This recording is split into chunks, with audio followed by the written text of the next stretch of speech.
5 कौरव आणि 100 कौरव आणि 5 पांडव, एवढी सगळी गुरु द्रोणाचार्याकडे विद्या घेण्यासाठी जात होते. आश्रमात गेले आणि महाराजांनी एक शब्द दिला, सत्यम वद.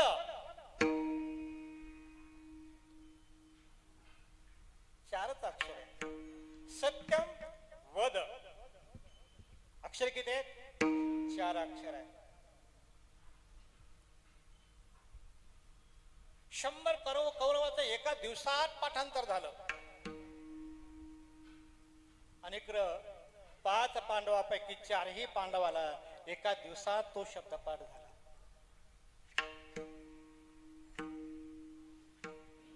आणि युधिष्ठिरला विचारलं, पाठ झाला का तुम्हाला? युधिष्ठिर म्हणू लागले, महाराज नाही, पाठ नाही झाला. 1 दिवस झाला, दुसरा दिवस झाला, 1 आठवडा झाला, परत विचारला, पाठ झाला का? त्याने सांगितलं, गुरुजी मला पाठ झाला नाही.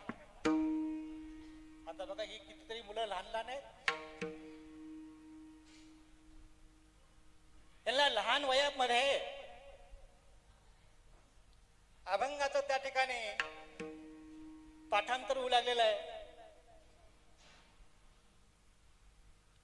गायनाचं पाठांतर होऊ लागलेलं आहे, मृदंगाचे बोल पाठांतर होऊ लागलेलं आहे आणि लहान अवस्थेमध्येच त्यांच्यावर संस्कार होऊ लागलेले आहेत. त्याही वेळेस गुरु द्रोणाचार्याच्या आश्रमामध्ये 5 पांडव आणि कौरव शिक्षण घेत होते. आठवडा संपला, 15 दिवस झाले आणि 1 महिना पूर्ण झाला आणि 1 महिन्यापर्यंत गुरुने विचारलं, पाठ झाला का तुम्हाला शब्द? मग युधिष्ठिरनं सांगितलं, 30व्या दिवशी सांगितलं, गुरुजी मला आज पाठ झाला. सत्यम वद.